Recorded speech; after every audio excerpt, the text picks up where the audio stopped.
On October the 1st nationwide protest, organizers have been cautioned against infringing on the right of others while at it. The coordinator of Center for Anti-Corruption and Open Leadership, Lola Way, was speaking at an event in Oshogbo. Rafiu Hamid reports, and then we'll return with business updates. The impact of the recent 10-day protest embarked upon by some Nigerians in some parts of the country cannot be overemphasized. At this event organized by the wife of the Osun State Governor, Ngozi Adeleke, the guest speaker, Lola Way, tasked both the federal and the state governments to put in more efforts towards making life more comfortable for Nigerians to prevent another round of protests. She also warned the protesters to always consider the rights of other Nigerians, particularly artisans and market men and women who are always affected negatively by their protest. There are some people who live on their daily earnings. So whether the protest is peaceful or not, people will be skeptical. They will be scared of going out. And those who cannot live unless they earn something every day, that means we are denying them the right to live, the right to their livelihood. Her submission was corroborated by the wife of the governor, Ngozi Adeleke, who also advised youths to pursue their dreams with right attitude. I keep saying the youth should be coming down. Take it one day at a time. One day at a time. Slowly but surely. With prayers, there's nothing you cannot achieve. If one person or the other achieved it in this life, you too will achieve it. But with the right attitude. If you have the right attitude, you have the right attitude towards what you want, towards your dream, coupled with prayers to God. It's a done deal. I will continue to appeal to President Bola Ahmed Tinubu not to listen to those who might be telling him that don't worry, everything is okay, which is what usually happens in government. People will tell you he needs to draw closer those who can tell him the truth. Ngozi Adeleke had earlier donated gifts, including cash, to newborn babies and their parents at the Osun State University Teaching Hospital in Oshogbo to celebrate her birthday. Rafiu Hamid, TVC News, Oshogbo.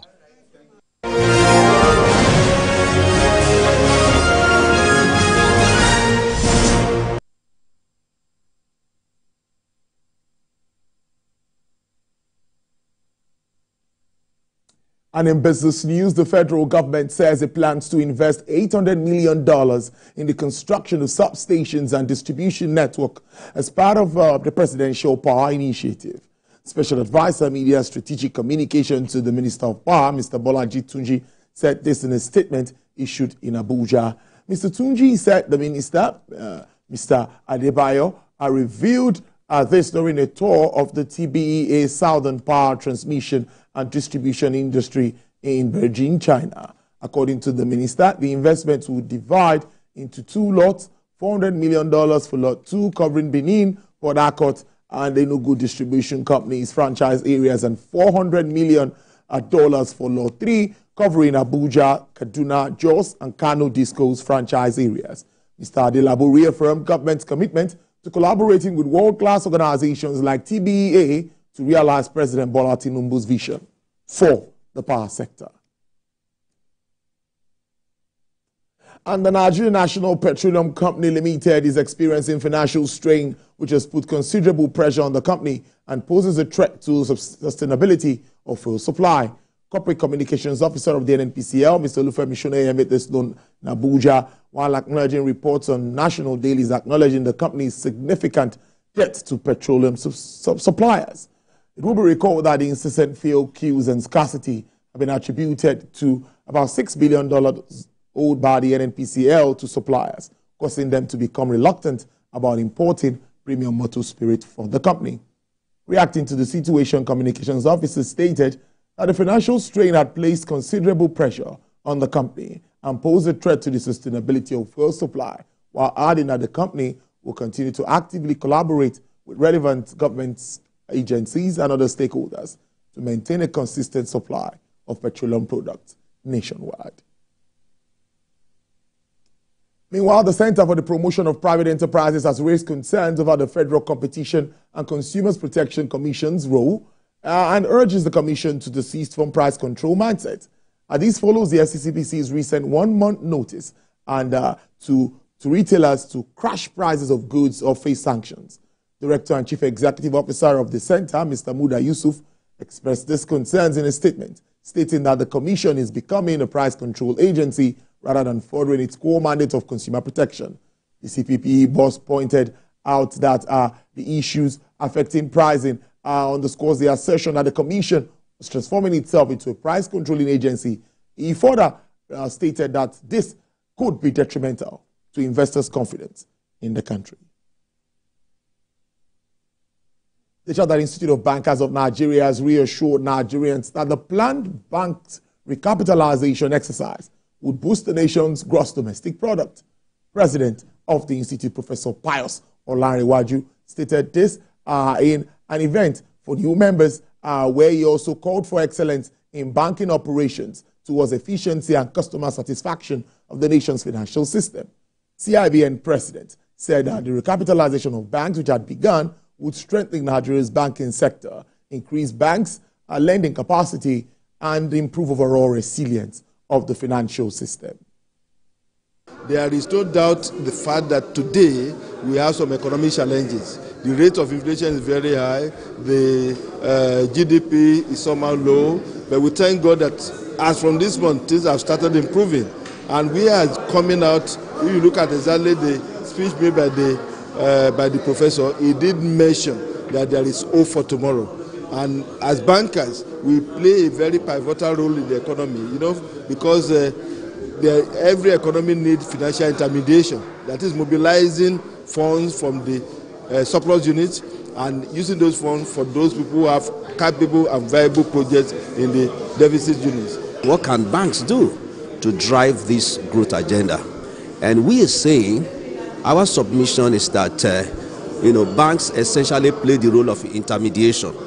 For the Central Bank of Nigeria, they need to be able to align their monetary policies with those of the fiscal arm of government. That alignment is very key, okay?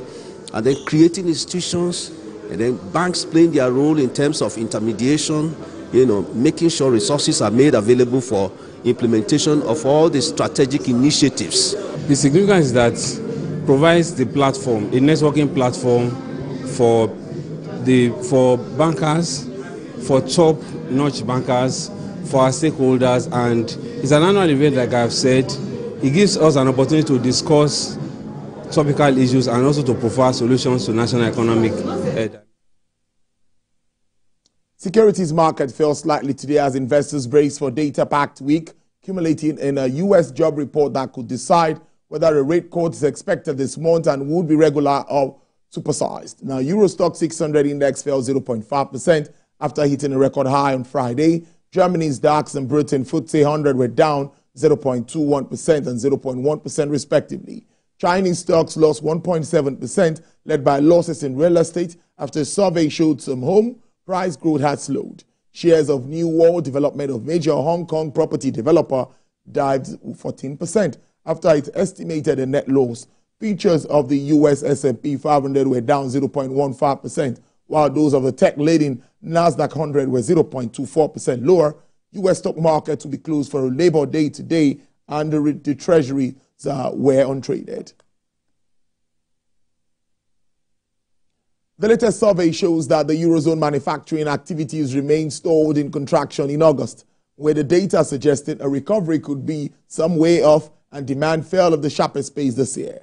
According to S&P Global Ratings Agency, the final Eurozone Manufacturing Purchasing Managers Index stood at 45.8 in August, just ahead of 45.6, a preliminary estimate, but firmly below the 50 mark, separating growth from contraction. The index covered new orders, which sank to 43.3 from 44.1, its lowest since December. Demand from abroad also fell with its fastest rates this year. This decline came from manufacturers who raised their prices for the first time in 16 months, driven by factories in France, the Netherlands, Greece, and Italy. Blackstone is closing a deal to acquire Australian data center operator AirTrunk for more than $13.5 billion, including debt. The New York-based alternative assets manager and air trunk owner, Amnesty Group Limited and PSP Investments, are negotiating the final details of transactions that could be signed this week. Blackstone has emerged a preferred buyer for air trunk after outbidding other rival bidders.